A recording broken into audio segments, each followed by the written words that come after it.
Yeah, references to hoodoo, voodoo, and conjure seem to be everywhere these days, right? They appear in works by prominent authors, including some by Toni Morrison, Alice Walker, and Ishmael Reed, just to name a few. Those are some of the most prominent.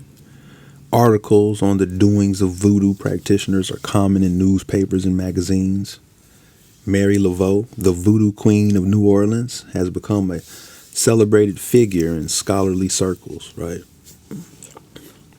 3 different Laveau biographies have hit the shelves in recent years. Several movies, most notably The Skeleton Key, have introduced African American magic to an even broader audience. One prominent hoodoo practitioner, Catherine Uranwo, now offers an email or paper-based correspondence course for aspiring practitioners through her business, the Lucky Mojo Curio Company, right? Price and Hortense. The only problem with all the attention hoodoo and related practices have garnered from the media excuse me, is that the average American does not have much context in which to situate references to African American magic. Okay? It's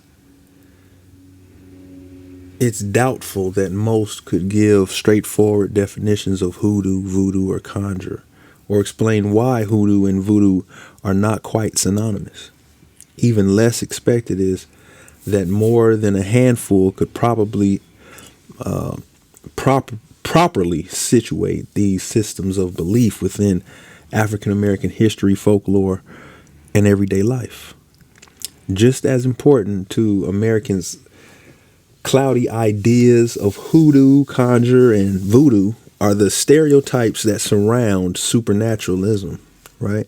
Magic, especially the variety introduced into America by Africans, has long been associated with superstition, ignorance, and downright devil worship.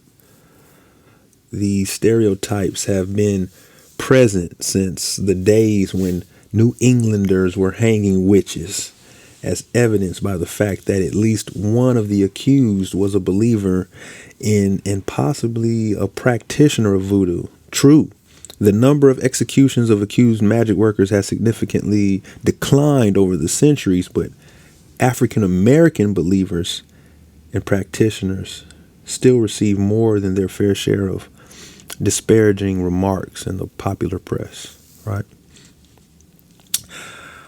The very presence of hoodoo often makes news, as was true back in 2003 when word got out that Michael Jackson allegedly used voodoo to hex his enemies. In addition, one's race often has little impact on these stereotypes. African Americans are almost as likely to see voodoo and hoodoo as diabolic practices as are whites. Folk tales current in black society that accuse conjurers of causing illnesses and death bear out this contention. In addition to the lack of knowledge and stereotypes with which most people approach hoodoo and voodoo, many assume that they are a part of the past, never realizing that they are but alive and well. To them, voodoo conjures up images of 19th century queens leading midnight ceremonies along the Bayou Street outside of New Orleans, right? Down on Beale. Likewise, hoodoo might appear to be a fit subject for the blues singers of the early 20th centuries, but not as a serious presence today. No. Conjure seems simply a quaint word, aptly associated with antebellum slavery or something. Hoodoo, voodoo, and conjure seeks to, we're going to seek to fill gaps in the knowledge, in public knowledge, because there are plenty wide gaps here. People don't know what this stuff truly is and the differences. We're going to provide much needed correctives.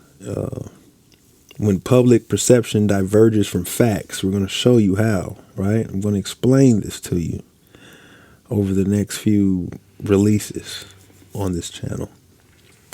Now, in recent years, a few books have attempted to do these tasks, but general readers, they don't really understand works that have scholarly audiences in mind, so it can go over the head of the mainstream in a sense, but it can be inaccessible that way.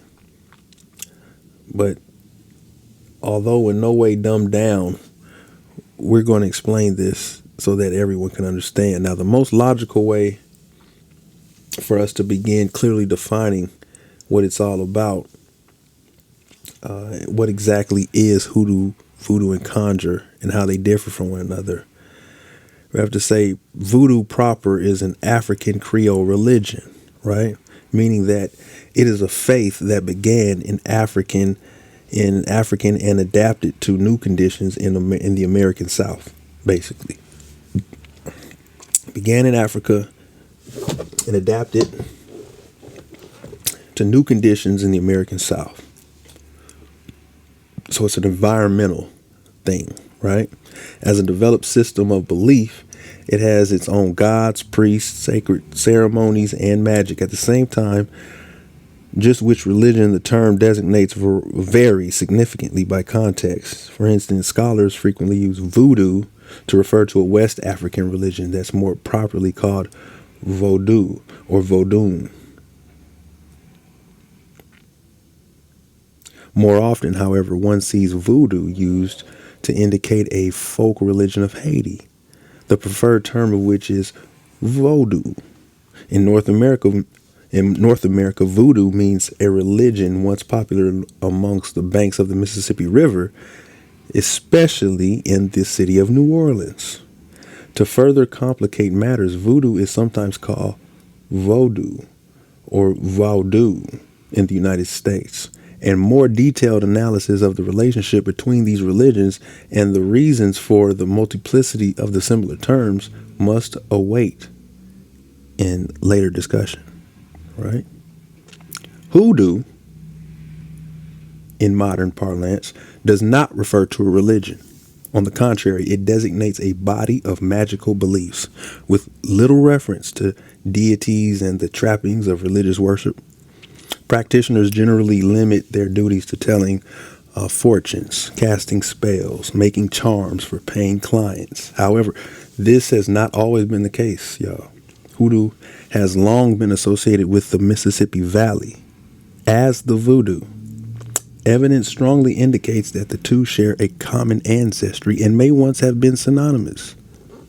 All right. For purposes of clarity now, hoodoo will typically be used to refer to both African American magic and African Creole religion in general, a practice in keeping with historical usage that will also prevent the conflation of conjure and voodoo.